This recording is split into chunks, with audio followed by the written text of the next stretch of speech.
চলে যখন যাব কবরকে নিয়ে একটু বলে যাই। এই যে মসজিদ, এখানে আপনারা বসে আছেন, হঠাৎ করে যদি কালকের ফজরের পরে মুয়াজ্জিনকে হাঁকে, আমাদের দক্ষিণ সুবর্ণপুরে অমুকের বাড়ি, অমুকের বাপ, অমুকের মা, অমুকের দাদা দাদি ইন্তেকাল হয়ে গেছে, জোহর বাদ তার জানাজা দাফন হবে ইনশাআল্লাহ। এখন এই মসজিদে যদি হাঁকে, আপনারা তাড়াহুড়ো লাগবেন, কি মারা গেল দেখ, কি মারা গেল দেখ।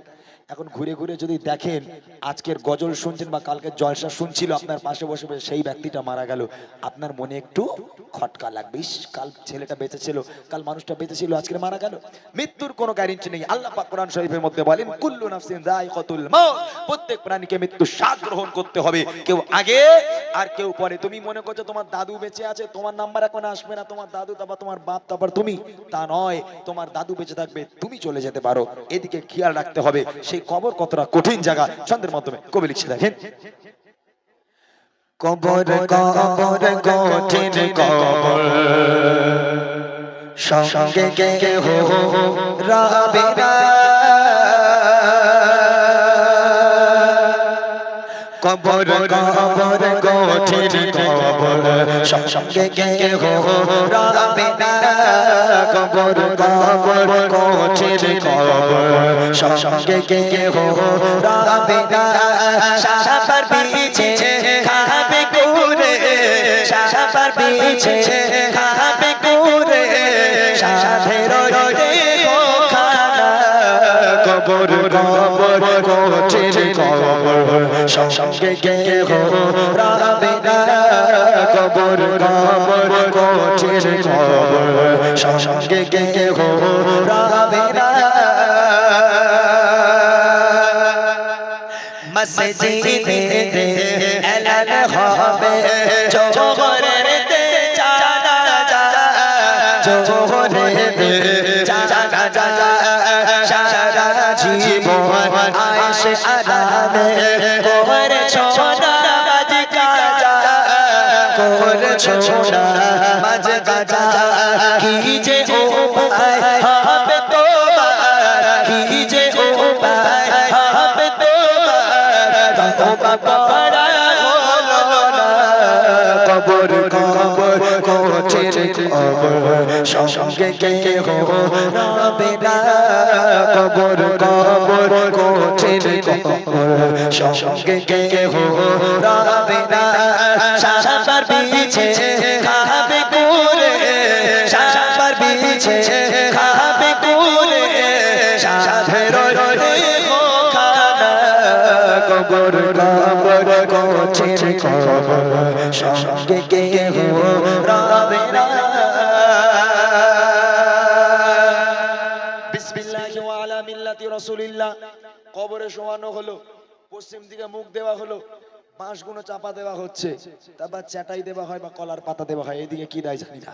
তারপর এক মুঠো করে 3 মুঠো করে মাটি দিয়ে সবাই চলে গেল। আচ্ছা, মাটি দিয়ে সবাই চলে যাচ্ছে, একটা বার কি পেছন ফিরে তাকিয়ে দেখে যে ওই কবরের মধ্যে এখন সেই মানুষটা কেমন আছে? কবরস্থান থেকে সবাই বেরিয়ে গেল, এখন কবরে যে আছে সে তো একা। হ্যাঁ, যারা কবরের ভয় লাগে না, যাদের নামাজ কালাম পড়তে ইচ্ছে করে না, গ্রামের কোনো ব্যক্তি যখন মারা যাবে, ভাই তাদের উদ্দেশ্যে বলছি, আপনি আগে আগে কবরস্থানে চলে যাবেন, গিয়ে যখন ওই মৃত ব্যক্তিকে কবরে শোয়ানো হবে, যখন বাঁশগুলো চাপা দেওয়া হবে, দেখবেন ছোট্ট ছোট ছিদ্র দেখতে পাওয়া যায়। একজন সেই ব্যক্তি, আপনি একবার এক চোখ দিয়ে কবরের তলায় উকি মেরে দেখবেন, রুহু পর্যন্ত কেঁপে উঠবে, তখন আর ভাল লাগবে না যে দুনিয়াদারি আর করি, কেননা ওই কবরে আপনি 5 মিনিট পর যেতে পারেন, তাই না? মুনকার নেকির ফারিস্তারা নেমে এলো, ওঠো, সারা জীবন আয়েশ আরাম করেছো, নামাজ পড়নি, রোজা রাখনি, বলো তো তোমার রব কে, তোমার নবী কে, তোমার ধর্ম কি, বলো।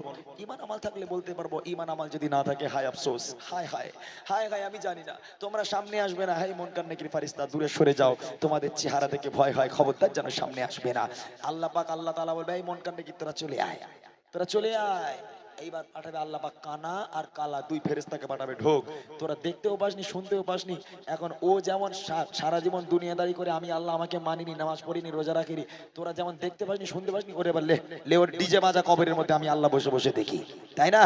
এত ভয়াবহ হবে সেই কঠিন কবরের আযাব, তাই কবি লিখছে, মন কারণে কে ফারিস্তারা আসবে যখন কবরে আসবে যখন কবরে করবে তখন তোমায় সওয়াল জবাব দেবে কি করে জবাব দেবে কি করে না পারিলে সওয়াল জবাব না পারিলে সওয়াল জবাব কি হবে ভেবে দেখো না কবর কবর কোচের কবর সঙ্গে কেহ রবে না কবর কবর কোচের কবর সঙ্গে কেহ রবে না সাপা বিছে খাবে কুরে সাপা বিছে খাবে কুরে সাধের